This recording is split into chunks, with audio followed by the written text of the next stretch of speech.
cinema em Cabo Verde não é uma indústria ainda. É algo muito incipiente. Tem 30, 40 pessoas, entre as quais apenas uma dúzia que trabalham exclusivamente no cinema.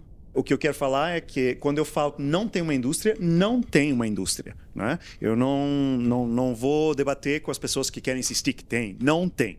Tem gente que insiste que tem? Tem. Tem. Eu trabalho numa indústria, num país que tem uma indústria do cinema, eu sei como é o sistema, vocês sabem como é um sistema num país que tem uma indústria, mesmo uma com todos os vieses que existem aqui no Brasil. Mas tem indústria. Mas é um país com uma população imensa, então tem uma indústria que alimenta isso. Nós não temos nem o mercado, nem a infraestrutura de uma indústria econômica, porque quando nós falamos de uma indústria, é uma estrutura econômica, né? Sim. O artista vive numa economia. Então, a arte, sem esse valor monetário que foi atribuído desde o século XII, quando começamos a atribuir valor à arte, sem isso, sem essa economia, não é uma indústria. Nós não temos isso. Então, nós temos, como eu falei, uma dúzia de pessoas que vivem disso. Ponto final. E isso é recente. E é recente. Aí temos pessoas que trabalham na parte comercial, no jornalismo, na TV, claro, isso tem poucos, né? Mas então, o que nós estamos trabalhando aqui é uma integração dessas pessoas que estão trabalhando já num sistema mais conectado, porque aquilo que nós temos que fazer, na realidade, é criar infraestrutura que dialogue com o conteúdo internacional vindo ser filmado lá. Até hoje nós temos muitas produções portuguesas, brasileiras, que vão para lá, que levam as suas equipas, que levam o seu equipamento, que pagam menos as pessoas locais. Então, nós estamos tentando trabalhar todos esses viés aí. E é um processo muito moroso. E é um processo que, sem uma articulação governamental, que apesar de termos o Ministério da Cultura, existe muito pouco. Ele existe, ele trabalha muito pouco. O Ministério da Cultura não tem capacidade ou conhecimento de articular isso para a nossa indústria. Recentemente começou a ser feita uma tipo sistematização, editais. Nós temos agora uma comissão de cinema, foi criada há 2 anos. Um filme que eu estou fazendo agora foi o primeiro filme a receber fundos. Esse ano receberam outros 5, mas até aí o que acontecia era vir uma produção do Brasil e aí falava nós precisamos de dinheiro e o Ministério resolvia unilateralmente, dependendo da reputação da pessoa em questão, dar X valor. Então nós temos casos o caso que eu lembro assim mais o mais recente é Os Dois Irmãos, um filme baseado num romance do Germano, cabo-verdiano, falado em português, produzido por portugueses, que recebeu um valor de, se eu não estou em erro, 300 mil euros para ser produzido por uma pessoa portuguesa num país como esse que vocês acabam de ver e num contexto em que eu estou aqui com 40 filmes cabo-verdianos. Nunca teve essa quantidade de cinema cabo-verdiano em sítio nenhum no mundo. O máximo que a gente tem é uma participação numa mostra africana. 5, 6 filmes. Os realizadores têm um percurso mais longo, claro. Como um todo é mais recente. Não, mas estamos falando quantidade. Sim. De quantidade. Uma curadoria exige uma visão, exige uma articulação. Não tivemos isso. E apesar disso, assim, o Ministério apoiou, a gente pôs um logo lá, mas o valor é tão irrisório, tão insignificante naquilo que foi o custo de toda essa mostra. O que eu posso falar é que não tem esse apoio. A maior parte das produções que vão de Portugal e do Brasil nesse momento já tem equipas locais, mas são assistentes de direção, ou seja, quando estamos a falar dos key creatives, se é um projeto do exterior, vem com produtores, diretores de fotografia, diretor de som do exterior, e aí a pessoa na segunda linha ou nas linhas técnicas. A gente diz que tem 1 milhão de cabo-verdianos por aí, mas a gente não é tantos assim, né? Então, vai ter um número limitado de cabo-verdianos trabalhando no cinema, mesmo fora de Cabo Verde, né? Sim. Eu acho que é importante falar isso do colonialismo. A perversidade maior desse movimento é como ele se transformou, né? Que é debatível, que muita gente pode não concordar, mas o colonialismo foi muito bem pensado, foi muito bem esquematizado, né? Tanto que essa é a perversidade maior, é você continuar a ver esse movimento.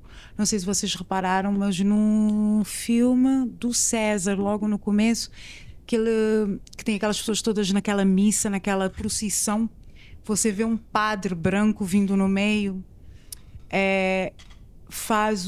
Eu estou com há uns 10 anos que eu comecei a fazer esse ciclo itinerante de cinema. Um dos filmes que eu levei em parceria com o Centro Cultural Brasileiro foi o Alto da Compadecida. A gente sabe como é um filme maravilhoso, né? O Suassuna é tipo assim, Deus, né? Super e genial, assim, né? Assim, lindíssimo. Muitos motivos para ter muito amor por esse filme. E aí o que acontece? Este mesmo padre ficou uma semana me ameaçando se eu fosse passar o filme, entendeu? Esse homem. Depois disso, ele foi no meu escritório e continuou a ameaça. No dia da projeção do filme, ele desligou a eletricidade da praça onde eu ia fazer, entende?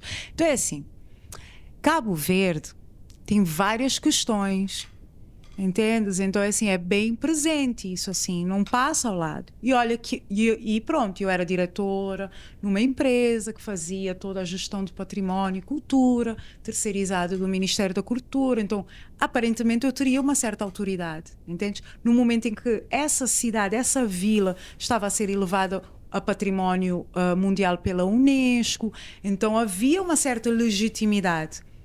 Aquela manifestação que a gente falou, o Batuco, que a gente quis fazer, uma das apresentações culturais, porque o Batuco, assim como aqui no Brasil, teve uma altura em que ele foi perseguido, proibido nas cidades, só podia ser assim, escondido fora das cidades, por causa dessa perseguição por ser pagão, né? Fizemos um evento cultural e uma das áreas em que essa empresa tinha domínio para fazer restauração e gestão era dentro das ruínas de uma catedral. Foi proibido as batucadeiras fazerem a apresentação delas dentro da ruína da catedral porque era uma manifestação pagã. Esse padre, outros padres e a Igreja Católica não deixou. Então o pensamento colonialista, colonizado, porque eu concordo com o Pedro que um realizador português é vampirismo, mas mais ainda é o que recebe esse vampirismo, não o reconhece e o legitima. O cinema em Cabo Verde não é uma indústria ainda. É algo muito incipiente. Tem, talvez, 30, 40 pessoas, entre as quais apenas uma dúzia que trabalham exclusivamente no cinema. Não há muito mais pessoas trabalhando. Aí tem TV, tem pessoas que dão serviço, mas não há uma indústria que possa ser chamada de uma indústria. Aí tem muito trabalho coletivo fora de um sistema industrial, né? Tem vários coletivos de arte, de multimídia, cinema, por aí. A maioria das pessoas em Cabo Verde que fazem cinema, se estudaram cinema, estudaram fora. Tem muito pouca formação técnica, com certeza. Então, as pessoas que estudam cinema, quase todas as pessoas que estão representadas aqui que estudaram cinema, estudaram fora. E aí isso vem de encontro ao que chega a Cabo Verde, o que é consumido, e como Cabo Verde está conectado e desconectado. E aí eu no texto da curadoria falo isso desde o início, que Cabo Verde foi e é, e provavelmente será sempre, um dos sítios mais conectados do mundo e, apesar disso, um dos sítios mais isolados do mundo, né? É um paradoxo total, né? A gente consegue estar dentro das ilhas e sentir-se muito cortado, menos hoje, talvez há 10 anos atrás, muito mais, hoje menos com a internet, mas às vezes eu sinto em Cabo Verde a mesma coisa que eu sinto em Cuba, né? Estar longe das coisas, ter acesso, porque há um efeito que a ilha causa em nós, né?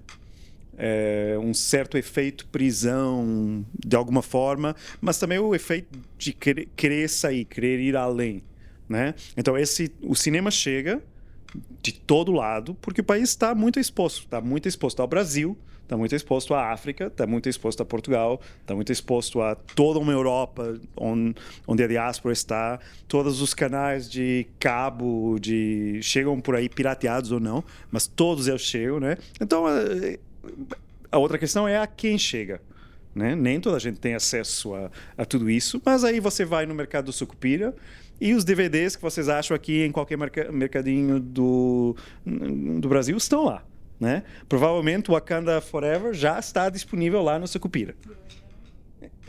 Já está lá no cinema da Sucupira, né? Temos um eurocentrismo do cinema, né? Então, esse cinema alternativo, esses outros cinemas chegam por outro viés, né? Por outros caminhos e outros interesses. Quem vocês viram na tela não tem acesso no cinema. Nós estamos aqui num lugar privilegiado, né? Falo por mim, eu sou de Cabo Verde, onde vocês veem que quem nos apareceu aqui na tela não vai ter acesso a cinema, não vai ter acesso pouco mais do que rádio, e se tiver algum filme que vai pegar, tem mais o que fazer com aquele dinheiro do que comprar um filme, né? Então também tem isso, dessa realidade do cabo-verdiano comum, porque o cabo-verdiano comum tem mais o que se preocupar do que se vai no cinema ou não. Nós temos alguns cinemas de bairro, temos associações de bairro que trabalham a nível de comunitário e passam filmes sem direitos autorais, sem nada, sabe? É uma parede, projetam um filme. Eu já fiz ciclos de cinema no interior, que circula pelas ilhas e que mostra filmes, principalmente em parcerias com o Centro Cultural Brasileiro. Então já passei muitos filmes do Brasil lá, né? Então isso também acontece, e tem outras pessoas que fazem também esses movimentos de descentralizar o cinema, levar o cinema para as ruas e para as comunidades. Mas esse movimento do cinema, nos últimos anos, começou a acontecer. Temos trabalhos bons, esporádicos, assim, né? Alguns trabalhos, mas viver de cinema e haver essa indústria é um movimento mais recente e para muito poucos. Eu acho que é importante falar, quando eu estou respondendo, que as pessoas, que o cinema chega, como o cinema é consumido, é uma coisa completamente separada de se chega ou não. O cinema chega por vias legais, chega por vias ilegais, chega num pendrive, chega num DVD pirateado, chega na Netflix, chega no Amazon, chega numa VPN, chega de muitas maneiras, se consome. Mesmo essas pessoas que isso está falando consomem cinema. Agora, não consomem numa sala de cinema, porque elas pouco existem, e se existem, o custo do ticket, do boleto, vai ser muito, muito alto para a maioria das pessoas.